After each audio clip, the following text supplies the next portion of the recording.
trapped in a haunted elevator. It was a chilly autumn night when I received the call. The voice on the other end was unfamiliar, but the offer was too enticing to resist. They wanted me to work late in an old deserted building on the outskirts of town.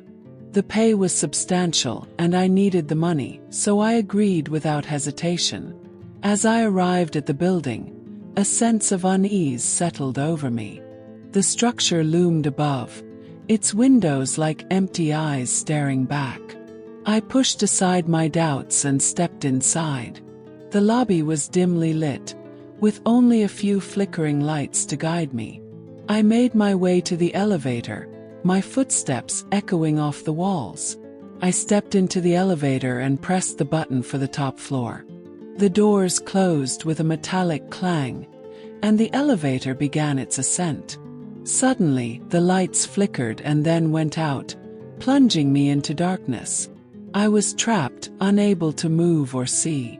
Panic set in as I frantically pressed buttons, but nothing happened. The elevator was stuck. As I stood there, I heard a scratching sound coming from outside the elevator. It was a slow, deliberate scrape, like fingernails on metal. I strained my ears, trying to pinpoint the noise. Suddenly, a faint glow appeared through the slits in the elevator doors. I saw a long, slender creature with a massive eye and wild, jagged teeth. It was trying to pry open the doors, its gaze fixed on me with an unblinking stare. I screamed, but my voice was muffled by the metal walls. The creature's efforts were relentless, but the doors held firm. Eventually, it gave up and disappeared into the darkness. The silence that followed was oppressive, leaving me shaken and fearful. As I stood there, I felt something small and cold enter my mouth. Before I could react, I swallowed it. At first, there was no sensation, but then I felt a movement inside me. It was crawling, twisting, and turning like a snake slithering through my body. I gagged, trying to expel it, but it was too late. The creature had taken hold, and I could feel it spreading through my veins. Panic turned to horror as I realized I was no longer alone in my own body. The movement grew more intense, and I felt myself becoming a vessel for something malevolent. Suddenly, the elevator lurched back to life, and the doors creaked open. I stumbled out into a dark hallway, but my vision was blurred. As I looked down, I saw that I was standing in a pool of blood. The smell was foul, a mix of decay and something else, something unnatural. I stumbled forward, trying to escape the stench, but it clung to me like a shroud. As I staggered through the darkness, I felt hands grasping at my ankles. They were cold and clammy, pulling me down with an otherworldly strength.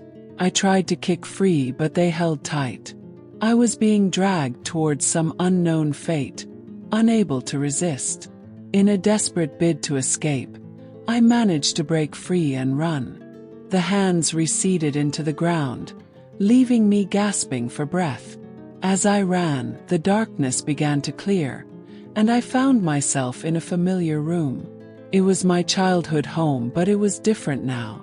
The furniture was old and dusty, and there was a sense of peace that I hadn't felt in years. Suddenly I saw her. My mother, who had passed away 5 years ago, was standing in front of me. She looked just as she had in life, with a warm smile and loving eyes. She beckoned me to come closer, her voice whispering my name. I was torn. Part of me wanted to run to her, to be reunited with the person I loved and lost. But another part was wary, unsure if this was a trick or a trap. I didn't know what to believe anymore. As I stood there, frozen in indecision, everything began to fade away. The room disappeared, and I was back in the elevator, the lights flickering back to life. I was alone, but the memory of those terrifying moments lingered. I stumbled out of the building, into the cool night air. I never looked back, never returned to that place. But the horror of that night stayed with me. a reminder of the terrors that lurk in the shadows, waiting to trap us in our deepest fears. The unsettling dreams that predicted my nightmare. I'm only 31, but my life has been a roller coaster of traumatic experiences. I've battled alcoholism and drug addiction, been in car accidents, and faced unimaginable pain from my past. But one memory stands out, a moment that could have changed everything if fate hadn't intervened. It started with a dream. I was flying, soaring above the world with an exhilarating sense of freedom. But as the days passed, these dreams began to take on a darker tone. I would fly higher and higher, only to feel an invisible force pulling me back down, threatening to crash me into the hard earth below. It was as if my subconscious was warning me of impending danger, but I couldn't quite decipher the message. One night, I found myself trapped in a grave. The dirt was heavy above me, and I screamed for help, but my voice was muffled by the earth. The dream was so vivid that I woke up with a start, my heart racing and my sheets drenched in sweat.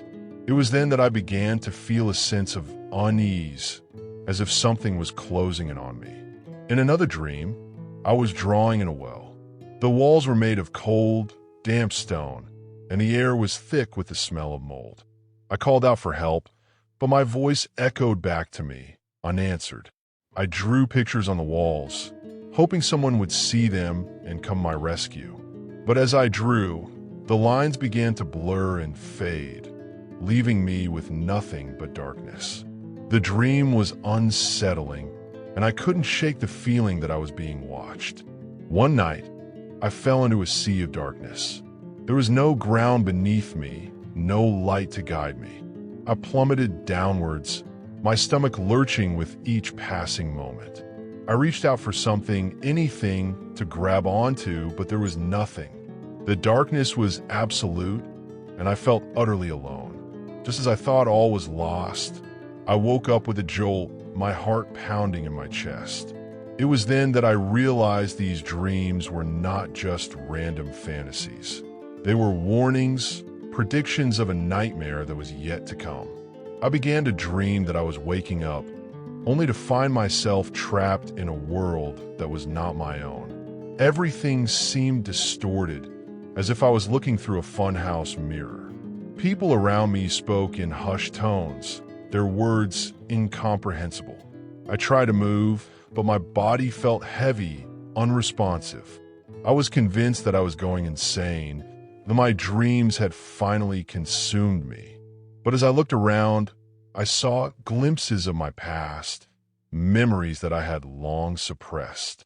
It was then that I realized my dreams were not just predictions. They were also reflections of my deepest fears. In my final dream, I was trapped in a body that was not my own. I looked down and saw hands that were not mine, skin that was not my color. I tried to speak, but the voice that came out was foreign, unfamiliar. I was living someone else's life, trapped in a reality that was not mine. The dream was so real that when I woke up, I felt disoriented, unsure of who I was or where I belonged. It was then that I realized the true horror of my situation. My dreams had been predicting not just a nightmare, but a transformation, a change that would alter the course of my life forever. As I sat there, trying to make sense of it all, I couldn't help but think of that moment in Siloam Springs. The older man who had invited me and my friend Alan to meet him at an undisclosed location. The cops had shown up just in time, saving us from who knows what.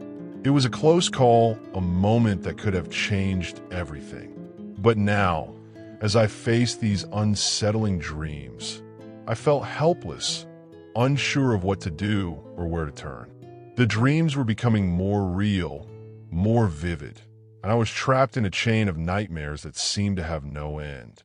I reached out for help, but my voice was swallowed by the darkness. I was alone, trapped in a world that was slowly becoming my own personal nightmare.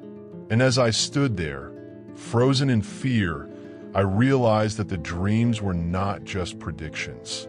They were my reality now. I needed help, but I didn't know where to turn. The dreams had become my life, and I was lost in them, forever trapped in a chain of nightmares that seemed to have no end.